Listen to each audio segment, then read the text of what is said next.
Saudara-saudariku yang terkasih, hari ini Minggu 2 Februari 2025. Saya Romo Siga dari Paroki Santo Yusuf, Surabaya. Dalam nama Bapa dan Putra dan Roh Kudus, amin. Kita memasuki hari Minggu biasa. Bersama Bunda Gereja kita merayakan pesta Yesus dipersembahkan di Genisah. 40 hari yang lalu kita merayakan hari Natal kelahiran Tuhan kita Yesus Kristus dengan penuh sukacita dan semarak. Kini kita kenangkan hari suci Yesus dipersembahkan di Genisah. Nampaknya ia memenuhi hukum Taurat, tetapi sebenarnya ia datang untuk menemui umat yang percaya kepadanya. Maka terdorong oleh Roh Kudus, datanglah Simeon dan Anna ke Genisah. Mereka mengenal Tuhan karena ilham Roh Kudus, dan dengan gembira mereka memuliakan Dia. Demikian pula kita sekarang dikumpulkan oleh Roh Kudus. Kita pun akan memasuki rumah Allah menyongsong Kristus. Kita akan bertemu dengan Dia dalam perjamuan kudus sampai pada hari Ia datang dalam semarak kemuliaannya. Mataku telah melihat keselamatan yang daripadamu.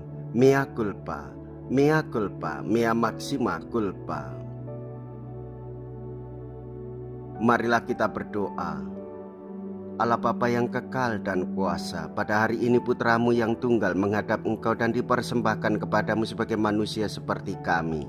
Kami mohon kepadamu, jemputlah kami, curahilah kami rahmat-Mu, hapuskanlah dosa-dosa kami, agar kelak kami pantas menghadap dan memandang Dikau dalam terang abadi. Dengan pengantaraan Yesus Kristus Putramu Tuhan kami, yang hidup dan berkuasa, bersama dengan Dikau dalam persatuan Roh Kudus, Allah sepanjang segala masa. Amin. Tuhan bersamamu dan bersama rohmu. Inilah Injil suci menurut Lukas. Dimuliakanlah Tuhan. Lukas bab 2 ayat 22 sampai dengan ayat 32.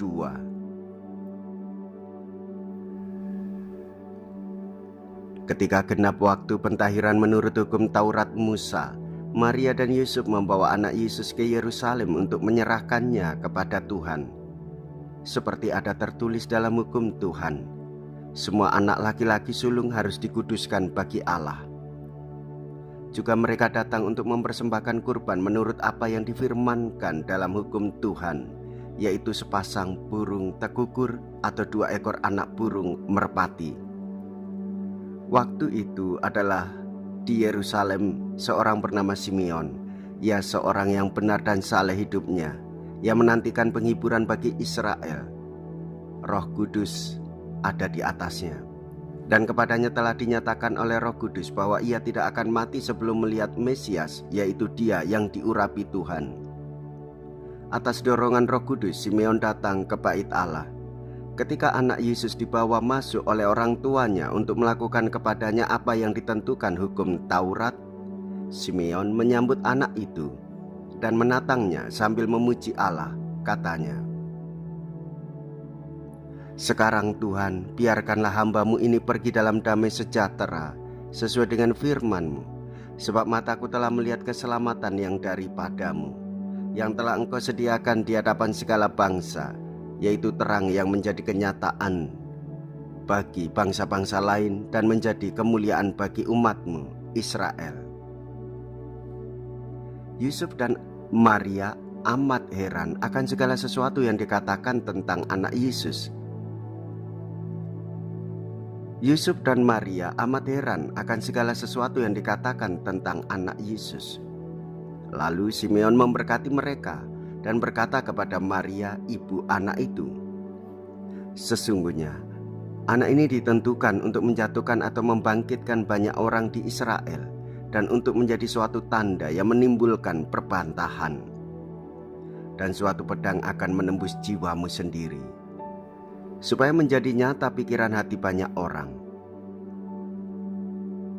Ada juga di situ seorang nabi perempuan anak Fanuel dari suku Aser, namanya Hana. Ia sudah sangat lanjut umurnya. Sesudah menikah, ia hidup 7 tahun bersama suaminya dan sekarang ia sudah janda, berumur 84 tahun. Ia tidak pernah meninggalkan bait Allah dan siang malam beribadah dan dengan berpuasa dan berdoa. Pada saat anak Yesus dipersembahkan di bait Allah, Hana pun datang ke bait Allah dan bersyukur kepada Allah serta berbicara tentang anak Yesus kepada semua orang yang menantikan kelepasan untuk Yerusalem. Setelah menyelesaikan semua yang harus dilakukan menurut hukum Tuhan, kembalilah Maria dan Yusuf serta anak Yesus ke kota kediamannya, yaitu Nazaret di Galilea. Anak itu bertambah besar dan menjadi kuat, penuh hikmat dan kasih karunia Allah ada padanya. Demikianlah sabda Tuhan. Terpujilah Kristus.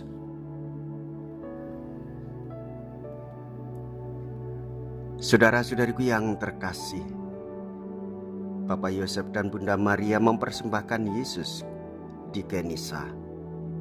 Sebagaimana Simeon dan Nabi Hana menjadi saksi-saksinya, mereka memuji dan memuliakan Allah. Mereka digerakkan oleh Roh Kudus untuk taat dan setia dan selalu memuji memuliakan Allah. Yesus hadir membawa terang kehidupan bagi semua orang beriman. Damai, keadilan dan kesejahteraan menjadi nyata di dalam hidup Yesus dan menjadi satu kerinduan bagi kita semua. Pengharapan kita hanya kepada Tuhan Yesus yang memberikan terang kasih persaudaraan kepada semua orang yang taat, tunduk, dan setia percaya kepadanya. Jikalau kita berani hidup menderita dalam Yesus, maka kita pun akan dipermuliakan di dalam Kristus. Terpujilah nama Yesus, Bunda Maria, dan Santo Yosef untuk selama-lamanya. Marilah kita berdoa. Allah Bapa yang Maha Sempurna, sempurnakanlah di dalam diri kami rahmat-Mu berkat santapan suci yang kami sambut, sebagaimana Engkau memenuhi keinginan Simeon yang tidak meninggal dunia sebelum melihat wajah Kristus. Semoga kami pun kelak Kau perkenankan menyongsong Dia dan menerima kehidupan kekal dengan pengantaraan Kristus Tuhan kami. Amin. Tuhan beserta kita sekarang dan selama-lamanya. Semoga Allah yang Maha Kuasa memberkati saudara sekalian, Bapa dan Putra dan Roh Kudus. Amin. Saudara-saudariku yang terkasih, pergilah, ibadah sabda sudah selesai. Syukur kepada Allah.